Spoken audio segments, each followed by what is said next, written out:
VOA 세계뉴스입니다. 이스라엘이 레바논 내 무장 조직인 헤즈볼라의 고위 지휘관 1명을 제거한 데 대해 헤즈볼라가 보복 대응에 나서면서 양측 간 긴장이 더욱 고조되고 있습니다. 헤즈볼라는 4일 성명을 통해 이스라엘 내 5개 군 시설에 200발 이상의 로켓을 발사하고 7개 군 기지에 드론 공격을 가했다고 밝혔습니다. 그러면서 이 같은 공격은 3일 이스라엘이 레바논 남부 지역에서 헤즈볼라의 고위 지휘관 1명을 살해한 데 대한 대응이라고 주장했습니다. 이와 관련해 이스라엘 방송은 레바논에서 이스라엘 북부를 향해 로켓 수십 발이 발사됐다고 보도했습니다.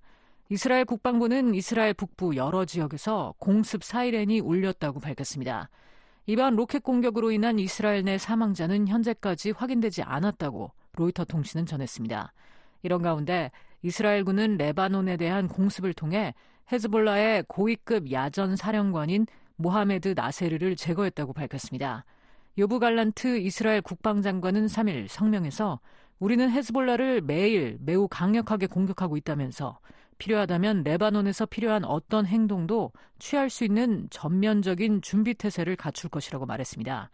헤즈볼라도 성명을 통해 나세르가 사망한 사실을 확인했다고 로이터 통신은 보도했습니다. 헤즈볼라는 지난해 10월 하마스의 이스라엘 기습 공격 이후 하마스 지원을 자처하면서 이스라엘과의 무력 충돌을 이어가고 있습니다. 우크라이나군은 4일 동부 도네츠크에 위치한 차시브 야르 일부 지역에서 철수했다고 밝혔습니다. 앞서 러시아 국방부는 3일 러시아군이 우크라이나 동부 시베르스키 도네츠, 돈바스 운하 서쪽에 위치한 노비 지역을 장악했다고 주장했습니다.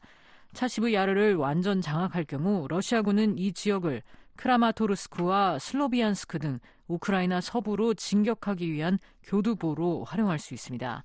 2022년 2월 우크라이나를 불법 침공한 러시아군은 지난 몇 주 동안 도네츠크 지역으로 서서히 진격해왔습니다. 이와 관련해 우크라이나군은 3일 지난 24시간 동안 러시아 군과 161건 이상의 교전이 벌어졌다며 대부분 도네츠크 지역에서 발생했다고 밝혔습니다. 한편 러시아군이 어제 우크라이나에서 4번째로 큰 도시인 드니프로에 미사일과 드론 공격을 가해 최소 5명이 사망하고 53명이 부상했다고 우크라이나 당국이 밝혔습니다. 피해자들은 대부분 민간인인 것으로 전해졌습니다. 이런 가운데 볼로디미르 젤렌스키 대통령은 서방에 방공망과 장거리 무기를 더 많이 보급해 줄 것을 촉구했습니다. 젤렌스키 대통령은 러시아의 테러는 현대 방공망과 장거리 무기로만 막을 수 있다며 세계는 사람의 생명을 보호할 수 있고 이는 지도자들의 결단력만 있으면 된다고 강조했습니다. 미국 국방부는 일본 북부 아오모리현 미사와의 미 공군기지에 F-35 스텔스 전투기를 처음으로 배치할 계획이라고 3일 밝혔습니다. 일본 내 미 공군 자산 현대화 계획의 일환으로 이뤄지는 이 계획에 따라 미 공군은 미사와 기지에 배치돼 있는 F-16 항공기 36대를 F-35 전투기 48대로 교체하게 됩니다. F-35는 첨단 레이더 회피 역량과 적의 위협을 신속하게 탐지할 수 있는 시스템을 갖춘 5세대 전투기입니다. 미 국방부는 또 미 공군이 일본 남부 오키나와현 가데나 공군기지에서 퇴역하는 F-15 48대를 대체해 개량형 F-15 36대를 배치한다고 밝혔습니다. 이번 계획은 100억 달러 이상이 투입돼 향후 수년간 시행될 것이라고 국방부는 설명했습니다. 그러면서 이 계획을 통해 미일 동맹과 영내 억제력을 강화하고 인도태평양 지역의 평화와 안정을 도모할 것으로 기대한다고 밝혔습니다. 한편 일본 정부 대변인은 요시마사 하야시 관방장관은 주일무군의 이번 현대화 계획은 일본이 2차 세계대전 종전 이후 가장 엄중하고 복잡한 안보 상황에 직면해 있는 가운데 이뤄지는 것이라고 밝혔습니다.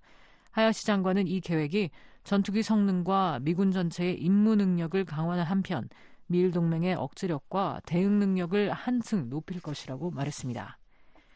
중국 해경은 4일 동중국해 센카크 열도 인근 해역에서 일본 선박 여러 척을 퇴거 조치했다고 밝혔습니다.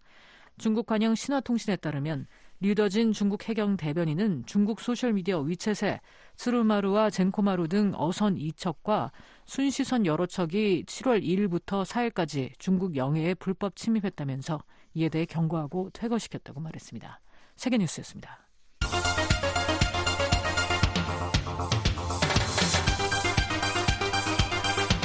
VOA News Today. 여러분 안녕하십니까? 2024년 7월 4일 목요일 VOA News Today 3부 시작하겠습니다.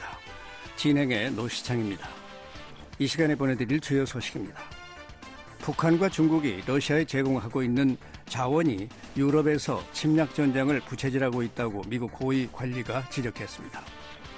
미국 재무부가 돈 세탁 등 불법적인 금융 거래와 관련해 북한을 고위험국으로 유지하기로 한 국제자금 세탁 방지 기구의 최근 결정을 미국 금융기관들에 통보했습니다.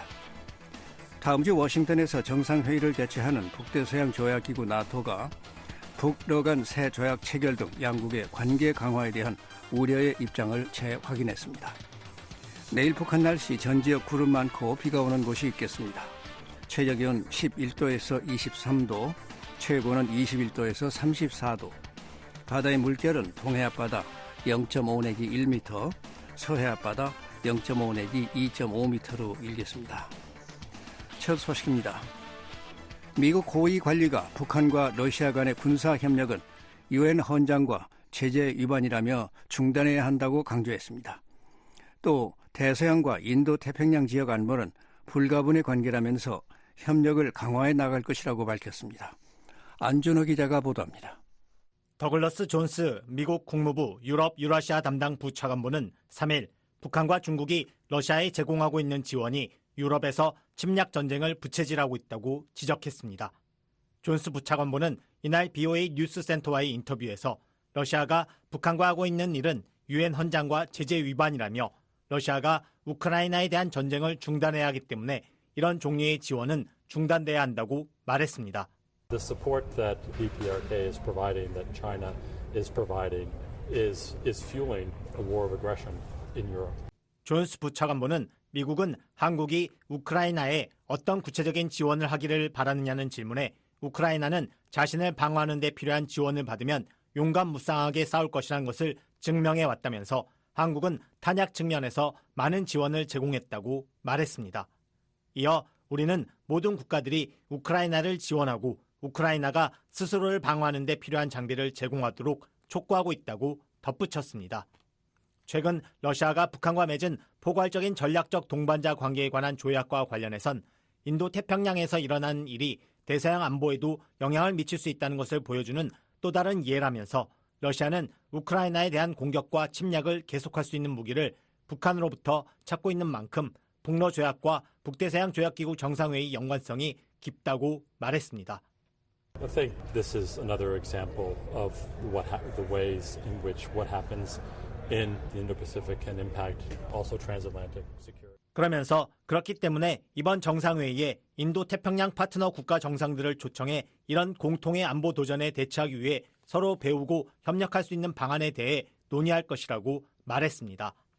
북대서양 조약기구 나토 정상회의는 오는 9일부터 11일까지 워싱턴 DC에서 열립니다. 나토가 올해로 창설 75주년을 맞는 가운데 열리는 이번 정상회의에는 32개 회원국들을 비롯해 한국, 일본, 호주, 뉴질랜드 등 인도태평양 파트너 국가 정상들과 이스라엘과 일부 중동국가 외교장관들이 참석할 예정입니다.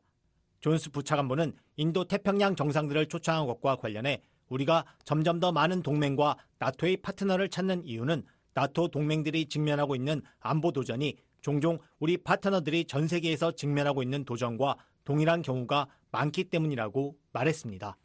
It also includes the partners in the Indo-Pacific, because what we are increasingly finding, both the allies and NATO's partners.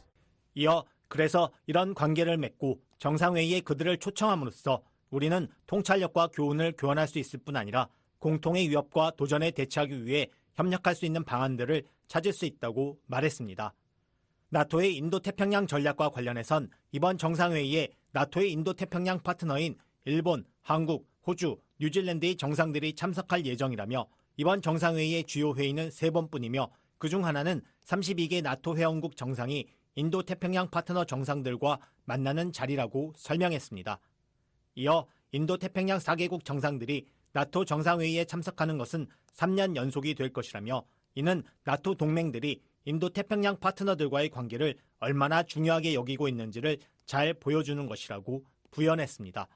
그러면서 그 이유는 동맹들이 유럽 대서양과 인도 태평양의 안보가 서로 연결돼 있고 비슷한 도전에 직면해 있으며 이런 도전들에 더 잘 대처할 수 있도록 더 많이 이야기하고 경험과 교훈을 교환하고 협력해야 한다는 것을 점점 더 깊이 인식하고 있기 때문이라고 말했습니다. And the reason for that is because allies are increasingly recognizing that there are the links between security in the Euro-Atlantic. 존스 부차관보는 또 중국과 북한의 지원이 대서양 안보에 대한 가장 중대한 위협을 부채질하고 있다는 점을 가장 잘 보여주는 대표적인 사례가 우크라이나라며 인도 태평양 안보와 대서양 안보 사이의 직접적인 연관성을 볼 수 있다고 말했습니다.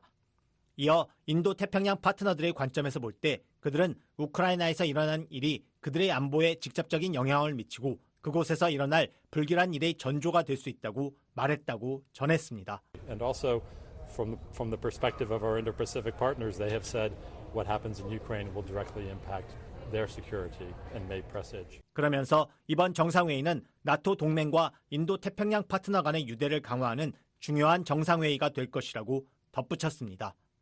BOA 뉴스 안준호입니다. 미국 재무부가 북한과의 금융거래에 대한 주의를 당부하며 광범위한 규제 조치를 준수할 것을 금융기관들에 촉구했습니다. 북한을 자금 세탁과 테러 자금 관련 고위험 국가로 재지정한 국제기구의 결정에 따른 후속 조치입니다. 김영규 기자가 보도합니다. 미국 재무부가 돈 세탁 등 불법적인 금융거래와 관련해 북한을 고위험국으로 유지하기로 한 국제자금세탁 방지기구의 최근 결정을 미국 금융기관들에 통보했습니다. 재무부 산하 금융범죄단속반은 3일 보도자료를 통해 국제자금세탁 방지기구가 북한의 국제금융 연결성이 증가하고 있음을 강조했다고 설명했습니다. 아울러 북한이 여전히 자금 세탁과 테러 자금 조달 방지와 관련된 심각한 결함을 해소하지 못하고 있다는 점과 북한의 대량 살상 무기의 확산 및 자금 조달과 관련한 불법 활동이 중대한 위협을 가하고 있다는 점에 대한 우려를 재차 확인했다고 전했습니다.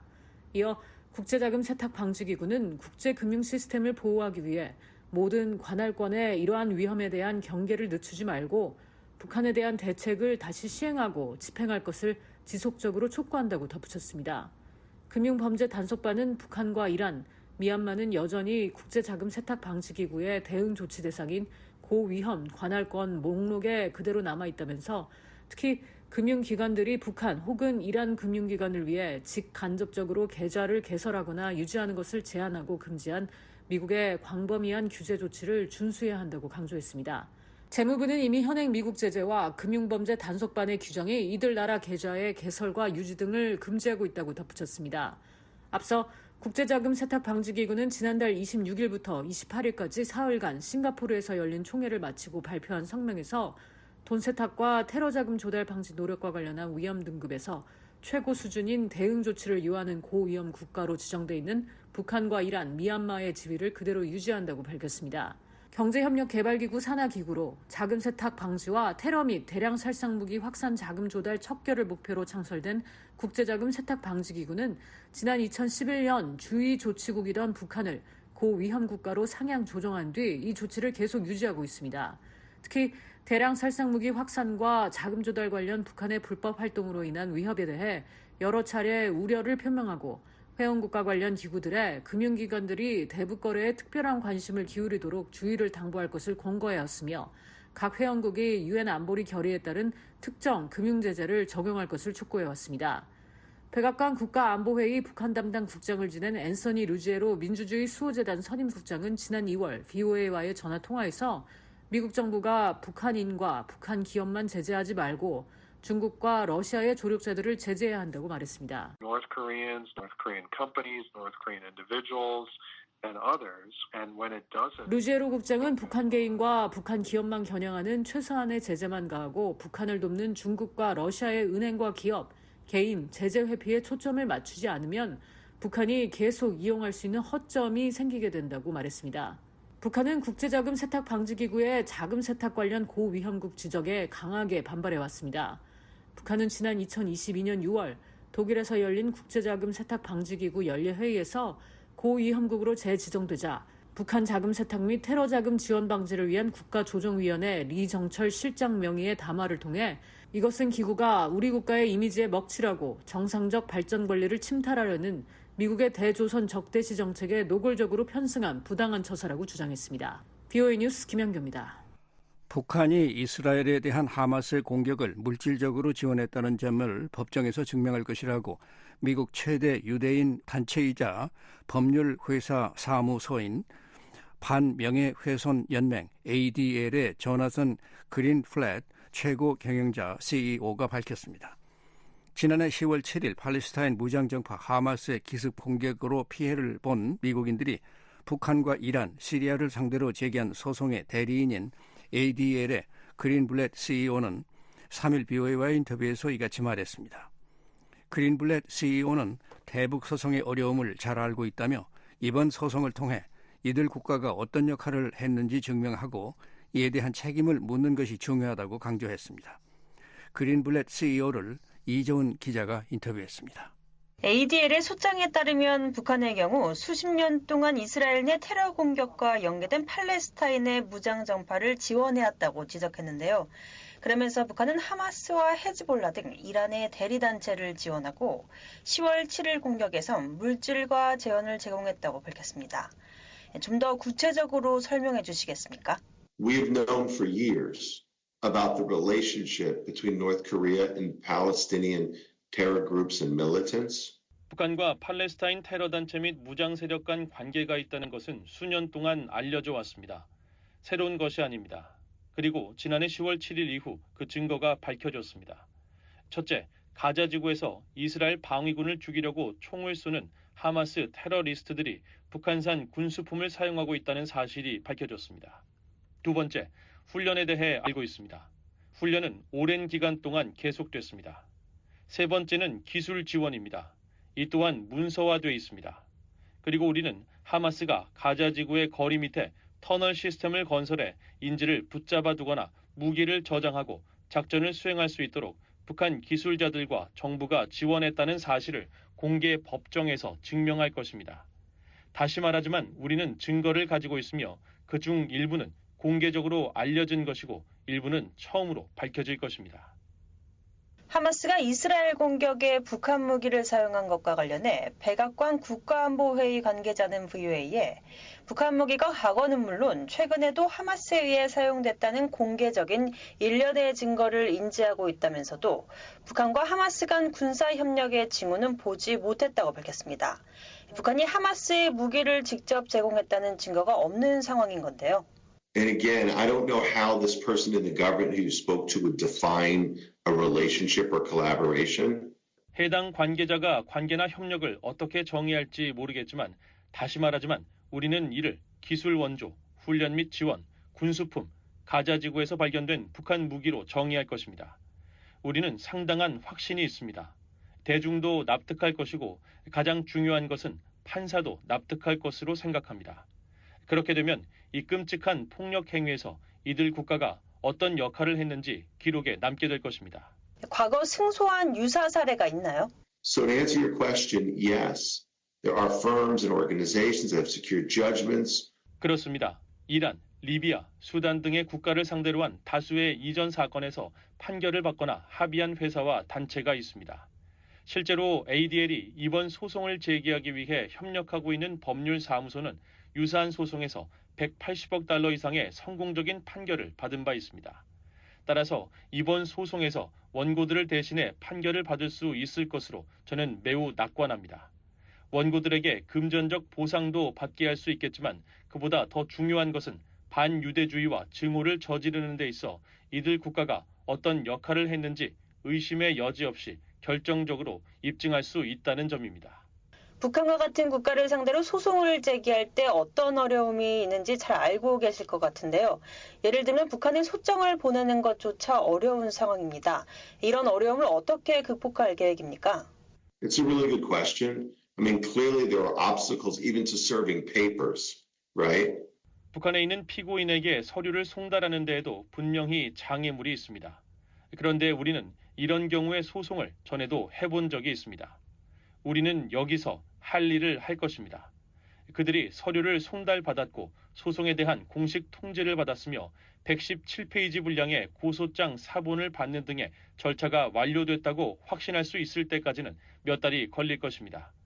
이란이나 시리아는 말할 것도 없고 북한이 워싱턴 DC에 변호사를 보내 연방 법원에서 우리를 상대로 변론할지 여부는 알 수 없습니다.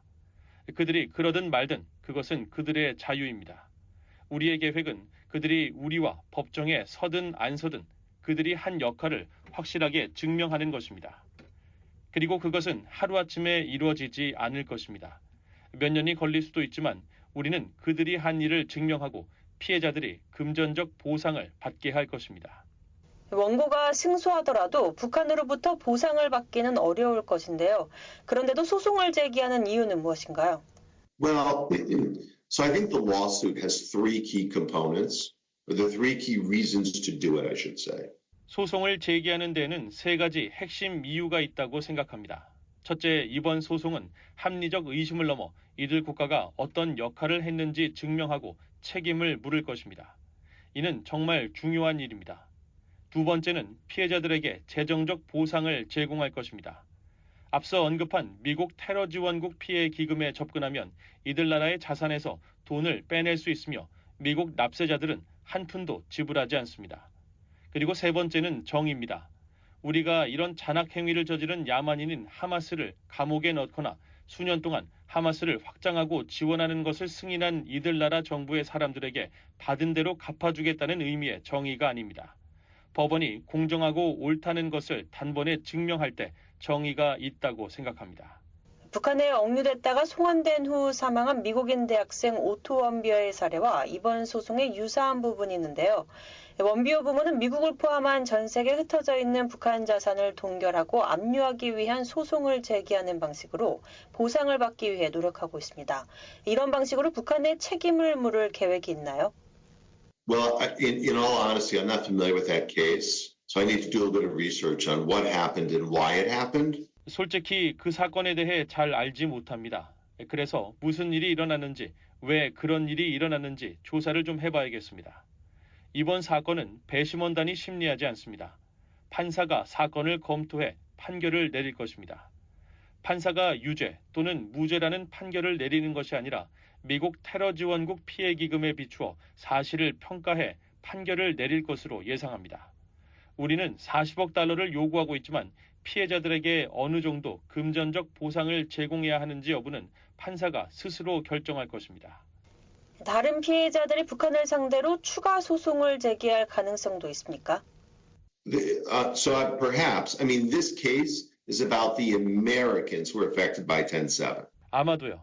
이 소송은 지난해 10월 7일 사건에 영향을 받은 미국인들에 관한 소송입니다. 130명의 원고가 있습니다. 우리가 파악하지 못한 미국인이 있을 수 있어 조치를 취하려고 할 수도 있겠습니다. 해외에도 법원이 있는데요.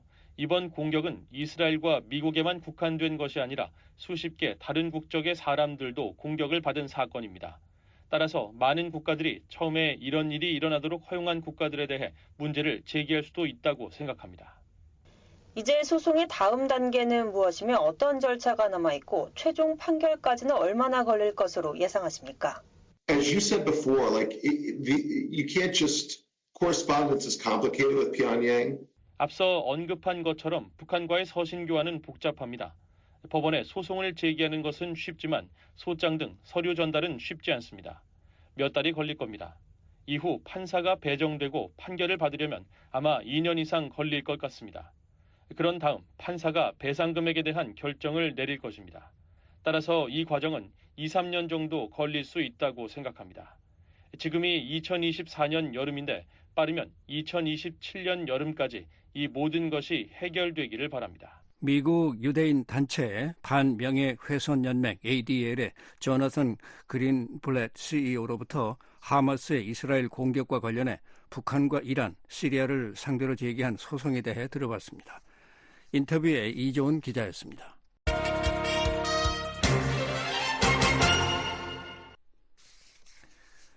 최근 북한 원산 앞바다에서 선박간 환적으로 추정되는 장면이 포착됐습니다. 서해에서 주로 이루어지던 불법 환적이 동해에서도 발견된 건데 최근 북러 간 협력 강화 분위기와 맞물려 주목됩니다. 함지하 기자가 보도합니다. 북한 원산 앞바다를 촬영한 고화질 위성사진에 선체를 맞댄 대형 선박 두 척이 보입니다. 지난 3월 말 에어버스가 촬영해 최근 구글어스에 공개된 위성사진에 나타난 이들 선박 두 척은 길이가 각각 145m와 100m로 적재함에는 석탄으로 보이는 검은색 물체가 실려 있습니다. 흥미로운 건 한쪽 선박에 달린 크레인이 바로 옆 선박의 적재함 위로 뻗어 있다는 점입니다. 석탄을 옮겨 싣는 과정이란 점을 추정케 하는 대목입니다. 선박이 자리한 곳을 기준으로 약 1km 반경엔 부두 여러 개가 있습니다. 멀쩡한 부두를 놔두고 굳이 바다 한가운데에서 난도가 높은 작업을 벌이고 있는 것인데 그만큼 평범한 장면은 아닙니다. 위성사진만으로 정확한 상황은 알 수 없지만 이들이 검은색 물체, 즉 석탄으로 추정되는 물체를 주고받는다는 점에서 과거 유엔 안보리 등이 지적한 선박 간 환적을 벌인 게 아니냐는 의혹도 제기됩니다. 지금은 활동을 중단한 유엔 안보리 대북제재위원회 전문가 패널은 지난해와 올해 발행한 보고서에서 북한 서해 해상을 새로운 환적지로 지목한 바 있습니다. 과거 남중국해와 동중국해 해상에서 횡행하던 선박 간 환적이 북한 영해로 옮겨져 이뤄지고 있다는 설명이었습니다. 그런데 이번엔 서해가 아닌 동해에서도 매우 유사한 움직임이 포착됐습니다. 유엔 안보리는 지난 2017년 채택한 결의 2375호 11조를 통해 북한이나 북한을 대리하는 선박이 어떤 물품도 건네받지 못하도록 했습니다. 문제의 선박 두 척이 환적을 통해 어떤 물품을 주고받았든 모두 제재 위반에 해당한다는 의미입니다. 전문가들은 러시아와 중국의 비협조적인 태도로 이 같은 안보리 결의 위반 사례는 앞으로도 이어질 것으로 전망하고 있습니다. 특히 선박을 이용한 일부 나라의 제재 위반에 대한 안보리 차원의 대응 역시 제한적일 수밖에 없다고 지적합니다. 남아프리카 공화국 해군 대령 출신으로 유엔 안보리 대북제재위원회 전문가 패널에서 활동한 닐 와츠 전 위원은 최근 VOA에 안보리 상임이사국 5개 나라가 안보리, 특히 대북제재 1718위원회에서 합의를 이루지 못하는 만큼 더 이상의 선박 제재는 불가능해 보인다고 말했습니다. So that designation seems no longer possible since the P5 can no longer agree at the Security Council and 그러면서 러시아 선박 등을 제재 목록에 포함시키는 것은 각국 그리고 유럽연합과 같은 국가연합체에 달려 있다며 미국 등 같은 생각을 가진 나라의 독자 제재를 제재 위반을 막기 위한 유일한 수단으로 제시했습니다. 최근 한반도 동해 바다가 북러 간 협력 강화 분위기와 맞물려 많은 주목을 받고 있다는 점도 간과할 수 없는 부분입니다. 북한과 러시아가 무기와 석탄, 유류를 거래하는 주요 항구가 한반도 동해와 러시아 극동 지역에 몰려있기 때문입니다. 앞서 백악관은 북한과 러시아가 지난해부터 군사장비와 탄약을 실은 컨테이너를 북한 라진항에서 선적하고 있다고 지적한 바 있습니다. 또 BOA는 최근 라진항의 러시아 전용 부두에서 석탄이 다량으로 쌓이고 정기적으로 190m 길이에 달하는 선박이 입항하는 장면을 포착했습니다.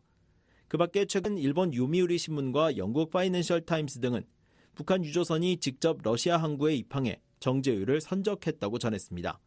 그 외에도 최근 한국 정부는 대북제재 위반을 이유로 한국 남해 해상을 지나던 선적 미상 선박 선라이즈 1호를 억류했는데 한국 언론은 이 선박이 러시아를 출발해 중국으로 향하던 중 북한을 경유했다고 보도했습니다. 당시 선라이즈 1호에는 석탄과 철광석 등 대북제재 금수품이 실린 것으로 전해졌습니다. BOA 뉴스 함재합니다. 캐나다가 지난 7월 1일 북한의 새로운 유형의 전술 탄도 미사일 시험 발사를 포함한 북한의 지속적인 유엔 안보리 결의 위반을 강력히 규탄한다고 밝혔습니다.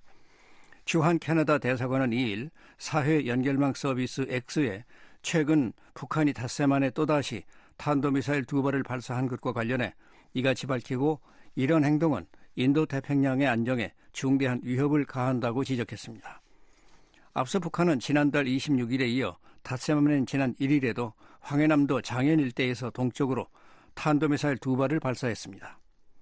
북한은 이와 관련해 초대형 탄두를 장착한 신형 전술 탄도미사일 시험 발사에 성공했다고 주장했지만 한국 군 당국은 북한의 이 같은 발표가 기만일 가능성이 크다고 보고 있습니다. 북한이 김정은 국무위원장에 대한 국제법에 위배되는 지속적인 도발 등 북한의 행태는 유엔 회원국 제명 요건에 해당한다고 황준국 주 유엔 한국 대사가 밝혔습니다. 황 대사는 1일 지난 한 달간 안보리 의장국 수임을 마친 뒤 가진 VOA와의 인터뷰에서 이같이 말하면서 다만 북한과 계속 관여해야 할 필요 때문에 적극적으로 나서지는 않고 있다고 부연했습니다. 러시아의 거부권 행사로 활동이 종료된 대북 제재 패널의 대체 기구 마련과 관련해서는 다양한 옵션을 검토 중이라며 좀 더 시간이 걸릴 것 같다고 말했습니다. 안소영 기자가 황 대사를 인터뷰했습니다. 북한이 닷새 만에 또 탄도미사일을 쐈습니다. 북한의 군사 도발이 계속되는 가운데 이번 미사일 발사에 대해 안보리 소집 요청이나 대응 계획이 있습니까? 북한이 이제 계속 저렇게 도발을 하고 있기 때문에 그때마다 계속 안보리 회의를 소집할 수는 없고요. 사안의 경중을 봐가면서 하는 것인데 이번 것은 이제 조금 더 분석을 해봐야 될 것 같고요. 우선 정찰위성 같은 경우에는 금년에 3번 시험을 하겠다고 이미 발표를 했는데 아직 한 번밖에 안 했잖아요. 상반기에. 후반에 지금 2번이 남아있는 것이고 그것을 비롯해서 뭐 여러 가지 도발을 할 수 있기 때문에 안보리 차원에서도 항상 주의 깊게 보고 있고요.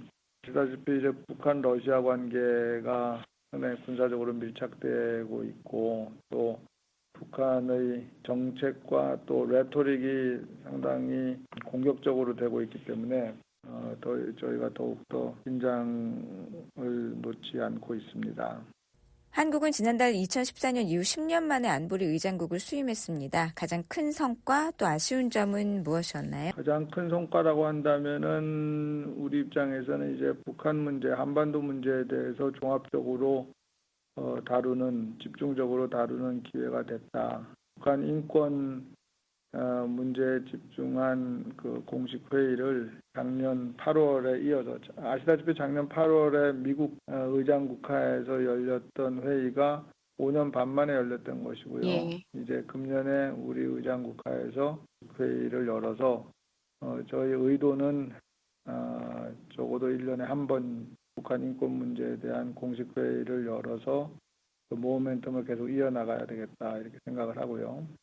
많은 나라가 미디어 스테이크아웃에도 참여를 해줬고 특히 대사들이 많이 참여를 했고 그 다음 주에 있었던 사이버 안보 문제는 물론 북한에 초점을 둔 회의는 아니었습니다만 북한의 그 사이버 위협에 대해서도 다시 한번 조명하는 기회가 됐고요. 또 6월 마지막 금요일에 있었던 북한 핵 문제 관련된 논의는 북한의 도발에 대해서 그 리액티브하게 회의를 열었다기보다는 그 러시아 북한 간의 군사 거래라는 매우 중대한 안보리 위반 사실에 대해서 프로액티브하게 회의를 소집을 해서 패널이 없어졌음에도 불구하고 그 브리퍼를 통해서 민간 기관이긴 하지만 그 상세한 브리핑을 통해서 유엔 회원국들의 주의를 환기하고 이제 제재 위반 사례에 대한 정보를 제공하는 그런 중요한 회의였다 이렇게 생각합니다. 그래서 또 세 회의가 다 매우 우리 입장에서 봤을 때는 대단히 성공적으로 기대했던 것 이상으로 그 성과를 거뒀다. 가자 사태에 대해서 이게 중요한 어떤 협상 지금 진행되고 있는 휴전과 협상에 대한 타결을 요구하는 그런 안보리 결의를 채택했음에도 불구하고 우리가 이제 의자지 가자 사태에 진전이 없습니다. 그 좀 아쉬운 점이고요. 북한의 탄도미사일 발사를 비롯해 북러 무기 거래는 엄연한 유엔 안보리 결의 위반입니다. 유엔 안보리 상임이사국인 러시아와 중국의 비협조로 북한의 이 같은 위반 행위에 아무런 조치를 취하지 못하고 있는데요. 다른 대응 방안은 없을까요? 일단 안보리에 단합된 어떤 결정이 나오긴 어렵다. 그러니까 전 유엔 회원국에 대해서 법적 구속력을 가지는 어떤 조치, 추가 제재 조치라든지 이런 결정을 하기는 현실적으로 지금 어렵습니다. 중국과 러시아가 반대하고 있기 때문에. 그럼에도 불구하고 우리가 안보리 회의를 계속 소집하고 또 논의를 이어나가는 것은 이런 사태들이 안보리에서 결정을 못한다고 하더라도 분명히 대처를 해야 하는, 카운터를 해줘야 하는 그런 사안들이기 때문에 그 안보리 논의를 통해서 우리가 취하는 조치자 제재를 결정한다든지 아니면 한미 간의 확장 억제를 강화한다든지 한미일 간 안보 협력 강화 등 우리의 그런 조치들의 정당성을 확보하기 위해서는 이 국제 여론이 수렴되는 이 유엔을 통해서 특히 가장 중요한 이 안보리 논의를 통해서 대세를 국제적인 잡아나가야 한다. 그런 차원에서 안보리 회의가 중요하다고 생각합니다. 일각에선 안보리 무용론, 안보리 개혁론, 안보리 이사국 확대론 등 다양한 견해가 나오고 있습니다. 러시아를 상임이사국에서 퇴출해야 한다. 또 북한을 유엔 회원국에서 제명해야 한다는 목소리도 나오는데요. 한국은 이에 대해서는 어떤 입장입니까? 우선 현실적으로 중국과 러시아를 이제 상임이사국에서 어떻게 격화시킨다든지 하려면은 헌장 개정이 필요하고 그 헌자가 중국과 러시아의 어떤 지위를 격화시키려면은 유엔 그 테두리 내에서는 불가능한 거죠. 북한을 제명하는 것은 사실상 절차상으로만 보면은 불가능한 것은 아니죠. 물론 거기에도 이제 중국과 러시아가 반대하겠지만 그렇지만 이제 북한 같은 경우에도 우리가 유엔이라는 무대를 통해서 북한의 잘못을 계속 지적을 하고 어떤 면에서는 그런 차원에서 인게이지를 계속 해야 되는 또 필요도 있기 때문에 아직 북한을 제명시킨다 이런 문제에 대해서 우리가 적극적으로 나서지는 않고 있다 이렇게 말씀을 드리고요. 근데 북한이 하는 행태를 보면은 정말 제명의 요건에 해당되기는 하죠. 네, 맞습니다. 유엔 헌장을 완전히 무시하고 안보리 결의에 위반되는 행동과 그런 레토릭을 계속하고 있기 때문에. 전문가 패널 해체를 언급하셨는데요. 린다 토머스 그린필드 주엔 미국 대사가 한국 또 일본을 찾은 자리에서 이 전문가 패널 대안을 마련할 것이라고 했습니다. 지금까지 어떤 진전이 있었나요? 지금 그 대안을 어떻게 마련하느냐 하는 것은 심층 검토 중이다. 그런데 이제 역시 예상했던 대로 쉬운 일이 아니에요. 이게 패널이라고 하는 것은 원래 안보리 결의에 따라서 만들어진 제재위원회를 보좌하기 위한 일종의 그 실행 기구로서 안보리 결의에 의해서 패널도 창설이 되고 지금까지 유지가 되어 왔던 것인데 그렇기 때문에 유엔 패널은 제재 위반을 조사할 수 있는 어떤 그 강제력도 가지고 있고 또 그 발표 내용을 발표하는 데 공신력도 있는데 지금 안보리 결의를 선택할 수 없는 상황에서 이런 패널에 대한 대체 메커니즘을 만든다 하더라도 이제 이런 점에서 그 완전한 대안이라고 하는 것이 있기가 참 어렵고 그래서 이게 쉬운 일이 아니기 때문에 지금 한국, 미국 간에 또 다른 우방국들과 함께 여러 가지 옵션을 검토 중입니다만 아직 좀 더 시간이 걸릴 것 같다. 지난달 안보리 의장국 한국은 대표 행사로 이 사이버 위협 주제를 선택했습니다. 그동안 안보리가 다루지 않던 안보 문제인데 관련 주제를 선택한 이유가 무엇인가요? 또 북한의 사이버 공격이 얼마나 위협적이라고 보시는지요? 북한 사이버 위협은 지금 현재 그 WMD 그 북한의 핵 미사일 프로그램을 지탱하는 어떤 재원 마련에 있어서 이 사이버가 결정적인 역할을 하고 있기 때문에 거의 평화와 안보에 대한 직접적인 위협인 것은 틀림없고요. 북한 문제뿐 아니라 지금 유엔 회원국 거의 대부분이 다 이것이 매우 중요한 안보 문제다라고 하는 것은 다 인정을 하고 있습니다. 다만 이 사이버 문제라고 하는 것이 책임 귀속, 그러니까 이제 애트리뷰션이라고 하는 것이 어렵고 또 여기에 그러면 다른 어떤 평화 위협이나 평화 파괴 행위에 적용되는 헌장의 조항들, 또 국제 인도법 이런 어떤 기존에 지난 수십 년간 이게 정착되어 온 국제적인 그런 법이나 규범들을 이 사이버에 어떻게 적용하느냐 하는 문제에 대해서 주요국들 간의 이견이 또 있기 때문에 어떻게 이것을 다뤄야 하는지 하우에 대해서는 아직까지 넘어야 될 산이 많다. 다만 안보리, 그러니까 국제 평화와 안보를 책임지는 1차적인 가장 주요 기관으로서 안보리가 이 사이버 안보 위협에 대해서 어떤 역할을 해야 하고 계속 그 관심을 가지고 다루어 나가야 한다는 데 대해서는 그런 필요성에 대해서는 공감대가 많이 확산돼 있다. 그런 면에서 우리의 그 시그너처 이벤트는 상당히 성과가 있었다 이렇게 봅니다. 북한 인권 문제에 대해 짚어보겠습니다. 우크라이나 전쟁 또 가자 문제 등으로 북한 인권 문제가 유엔의 관심사에서 멀어지고 동력을 잃었다는 지적도 있는데요. 이 점은 어떻게 보시나요?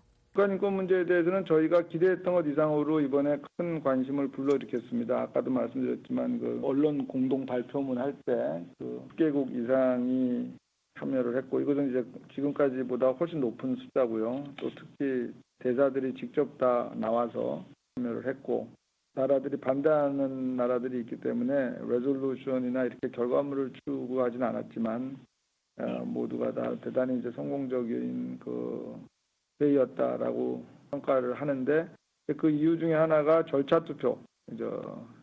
투표를 이제 예상했던 대로 러시아가 요청을 했는데 12개국이 찬성을 해서 통과가 됐거든요. 그러니까 라고 하는 것은 지난 이제 2014년 이후 북한 인권 문제를 안보리에서 공식 회의한 이래 최고 높은 숫자이거든요.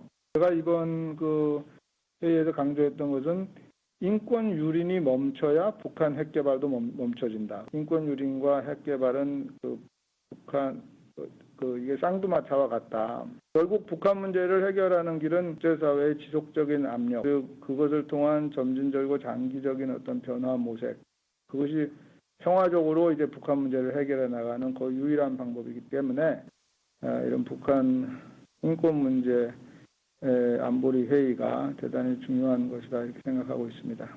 안보리의 북한 인권 상황을 국제형사재판소에 회부하라고 권고한 내용의 유엔 북한인권조사위원회의 최종 보고서가 나온 지 10년이 됐는데 안보리는 아무런 조치를 취하지 못하고 있습니다. 이 때문에 유엔 총회에서 북한 인권을 다루는 특별 법정 설치 방안을 추진해야 한다는 제안도 나오는데 현실적으로 가능하다고 보시는지요?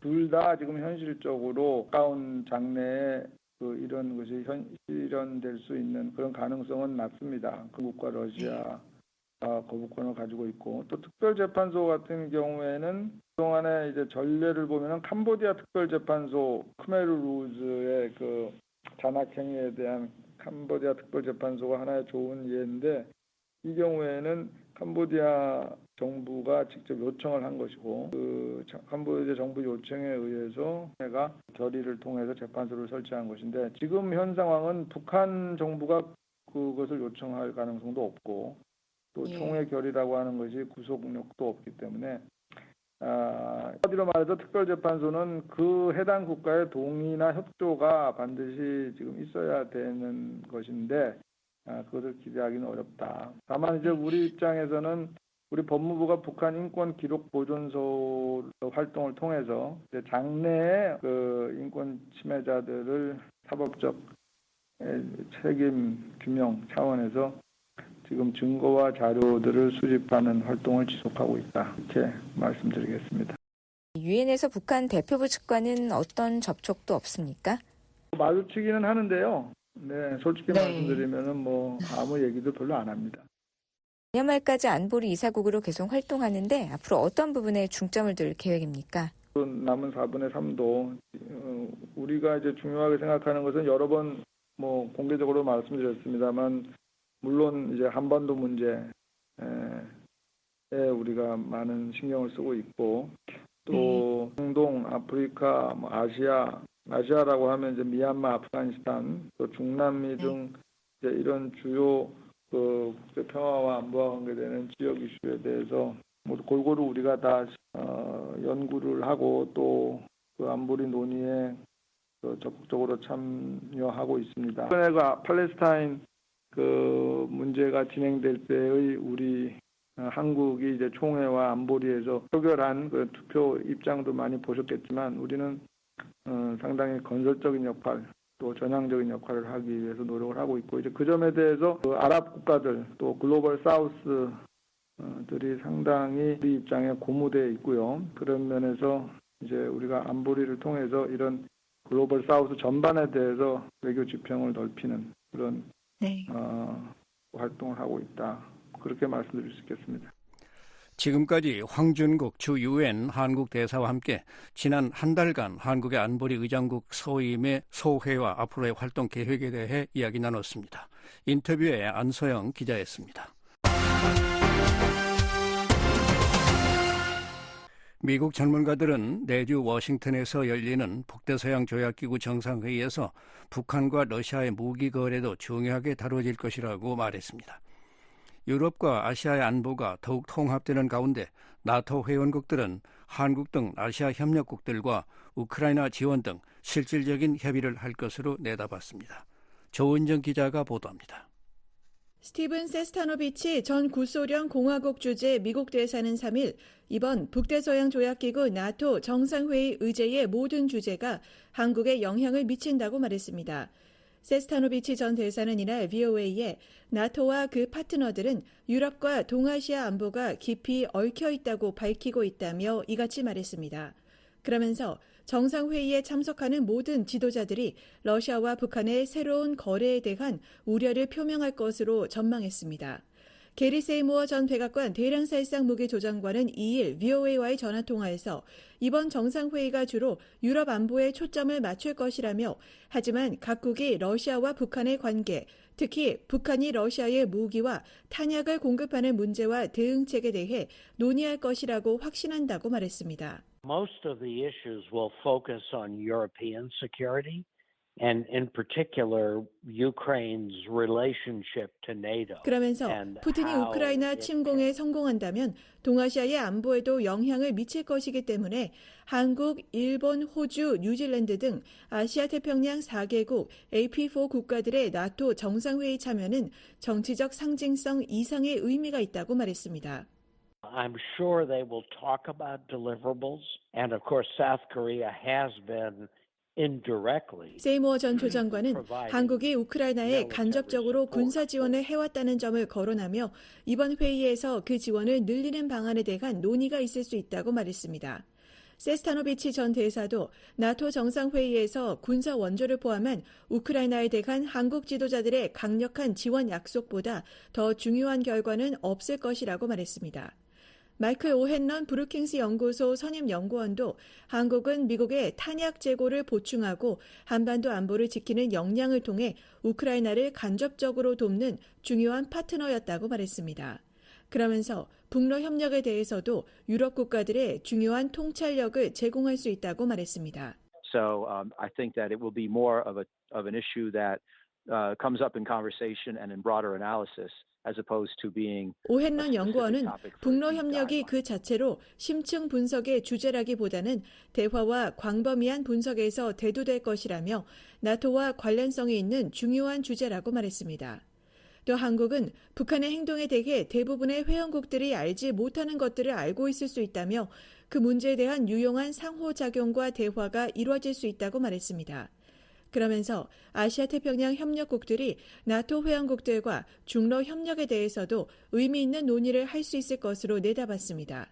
We see this new emerging axis of China, Russia, North Korea and Iran, and two of those countries are very close to South Korea. 오헨런 연구원은 중국, 러시아, 북한, 이란이 새롭게 부상하는 축으로 떠오르고 있다며 그중 두 나라는 한국과 지리적으로 매우 가깝고 이들에 대한 대응은 미국과 동아시아 주요 파트너들 간 잠재적 협력의 영역이라고 말했습니다.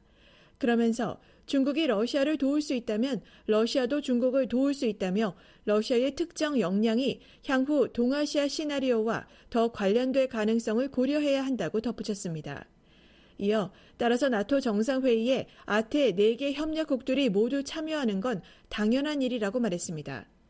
제임스 프르지스톱 허드슨 연구소 선임 연구원도 우크라이나 전쟁에서 중국의 러시아에 대한 지원을 살펴보는 것은 동맹과 아태 협력국들의 관심 영역이 될 것이라고 말했습니다. I think the most important thing to me is to celebrate this 75th anniversary as a reaffirmation of the commitments made at 프르지스톱 연구원은 이번 정상회의에서 가장 중요한 것은 75주년을 기념하면서 창설 당시의 약속을 재확인하는 것이라고 말했습니다.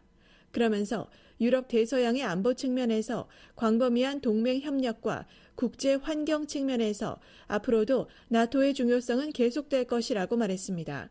또 전통적으로 유럽 대서양의 안보에 초점을 맞춰온 나토 정상회의에 아시아 태평양 협력국들이 참여하고 있다는 것은 국제 안보 환경이 점점 더 통합되고 있다는 것을 다시 한번 강조하는 것이라고 말했습니다. 9일부터 11일까지 워싱턴에서 열리는 나토 75주년 정상회의에는 나토 회원국 외에도 한국과 일본, 호주, 뉴질랜드 등 아시아 태평양 협력국 정상도 공식 초청됐습니다. 나토는 지난 2022년 스페인 마드리드 정상회의에 이어 지난해 리투아니아 빌뉴스 정상회의에도 아시아 태평양 4개국 정상들을 초청했습니다. VOA 뉴스 조은정입니다.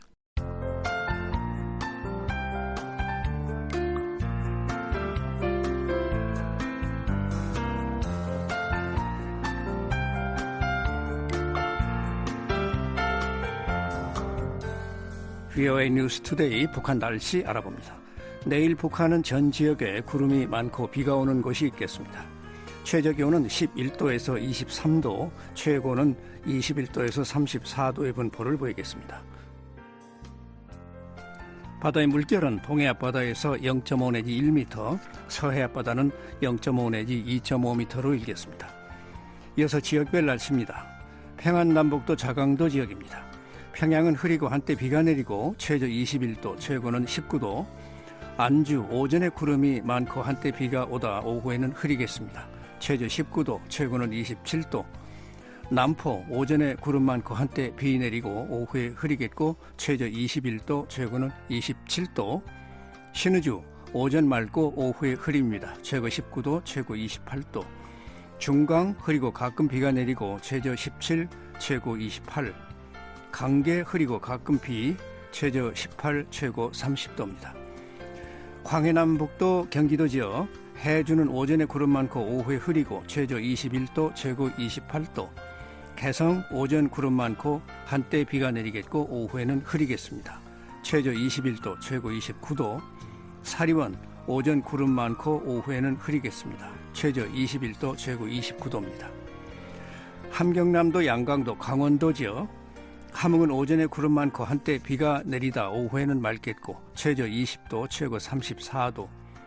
신포 오전에 구름 많고 가끔 비가 내리겠습니다. 오후에 맑고 최저 20도, 최고는 29도. 장진 오전에 흐리고 가끔 비가 내리고 오후에는 구름이 많겠습니다. 최저 13도, 최고 24도. 해산 흐리고 가끔 비가 내리고 최저 15도, 최고 25도. 원산 오전에 구름 많고 가끔 비, 오후에 맑고 최저 20도, 최고 33도. 청진은 구름 많고 한때 비가 내리고 최저 19도, 최고 26도. 선봉 흐리고 가끔 비가 내리고 최저 18도, 최고 26도입니다. 이어서 해상 날씨 알아봅니다. 동해는 구름 많고 가끔 비가 내리겠고 물결은 앞바다에서 0.5 내지 1m, 먼바다는 1.5 내지 3m로 다소 높게 일겠습니다. 서해는 오전에 흐리고 오후에 구름이 많이 끼겠습니다. 물결은 앞바다에서 오전에 1 내지 2.5m, 오후에는 0.5 내지 1m, 먼 바다는 0.5 내지 1.5m로 일겠습니다. 지금까지 뉴스투데이 3부를 보내드렸습니다. 끝으로 세계 뉴스입니다.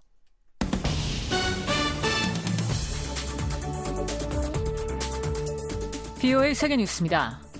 유럽연합은 4일 중국산 전기차에 최대 37.6%의 관세를 추가로 부과한다고 밝혔습니다. 유럽연합 집행위원회는 이날 공개한 208쪽의 문서에서 이같이 밝히며 이번 조치는 5일부터 4개월간 잠정 시행된다고 설명했습니다. EU의 이번 조치로 중국 최대 전기차 생산기업인 BYD는 17.4%, 고급 전기차 브랜드 지커로 알려진 지리는 19.9%, 중국 3대 자동차 제조사인 상하이 자동차 그룹은 37.6%의 관세를 추가로 부과받게 됐습니다. 상하이 자동차 그룹에 부과된 37.6%의 추가 관세는 반보조금 조사에 협조하지 않은 업체에 대한 최대 추가치며 중국 내에서 전기차를 생산하는 미국 기업 테슬라와 독일 BMW 회사는 조사에 협조한 것이 인정돼 20.8%의 추가 관세가 부과됐습니다.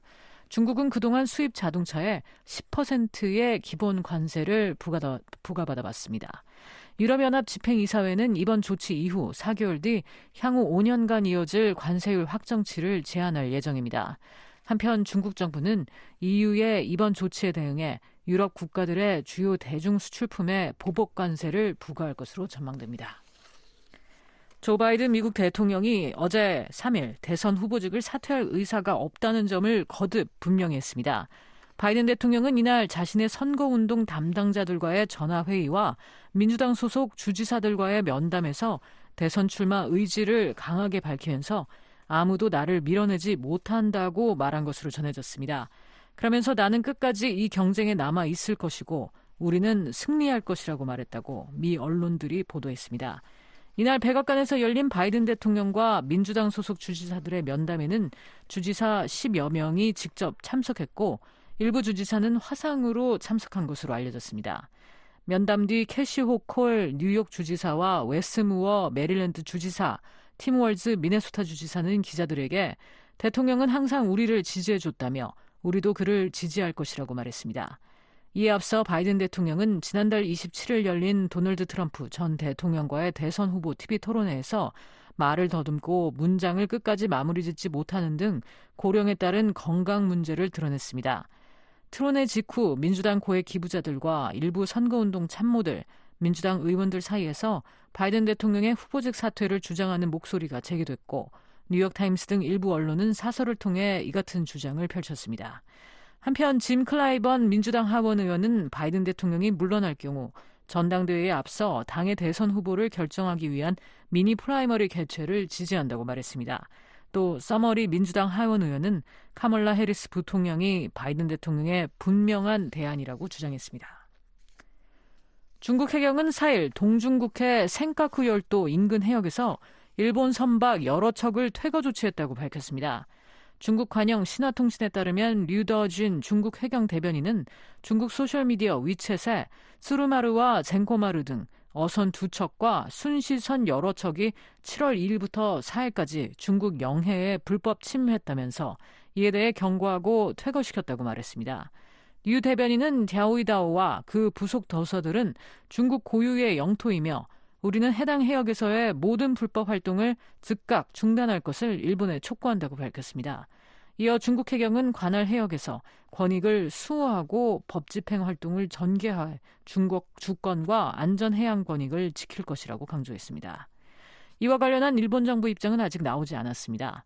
일본과 중국은 일본이 시료 지배하는 센카쿠 열도를 놓고 영유권 분쟁을 빚고 있습니다. 두 나라 해경 선박들은 지난 4월과 6월에도 이 해역에서 마찰을 빚은 바 있습니다. 미국 국방부는 일본 북부 아오모리현 미사와의 미 공군기지에 F-35 스텔스 전투기를 처음으로 배치할 계획이라고 3일 밝혔습니다. 일본 내 미 공군 자산 현대화 계획의 일환으로 이뤄지는 이 계획에 따라 미 공군 미사와 기지에 배치되어 있는 F-16 항공기 36대를 F-35 전투기 48대로 교체하게 됩니다. F-35는 첨단 레이더 회피 역량과 적의 위협을 신속하게 탐지할 수 있는 시스템을 갖춘 5세대 전투기입니다. 미 국방부는 또 미 공군이 일본 남부 오키나와현 가데나 공군기지에서 퇴역하는 F-15 48대를 대체해 개량형 F-15 36대를 배치한다고 밝혔습니다. 이번 계획은 100억 달러 이상이 투입돼 향후 수년간 시행될 것이라고 국방부는 설명했습니다. 그러면서 이 계획을 통해 미일 동맹과 영내 억제력을 강화하고 인도태평양 지역의 평화와 안정을 도모할 것으로 기대한다고 밝혔습니다. 지금까지 세계뉴스였습니다. 지금까지 여러분께서는 VOA 저녁 방송을 들으셨습니다. VOA 저녁 방송은 저녁 8시부터 자정까지 4시간 동안 중파 1188kHz를 통해 들으실 수 있습니다. 또 밤 9시부터 10시까지는 단파 9350, 9490, 12080kHz로 밤 10시부터 11시까지는 단파 9350, 12045, 12080kHz로 또 밤 11시부터 12시까지는 단파 9405, 12045, 12080kHz로 청취 가능합니다.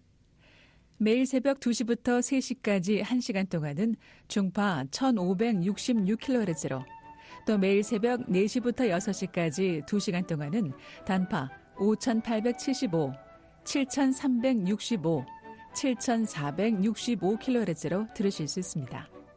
함께해 주신 여러분 고맙습니다. 다음 방송 시간까지 안녕히 계십시오.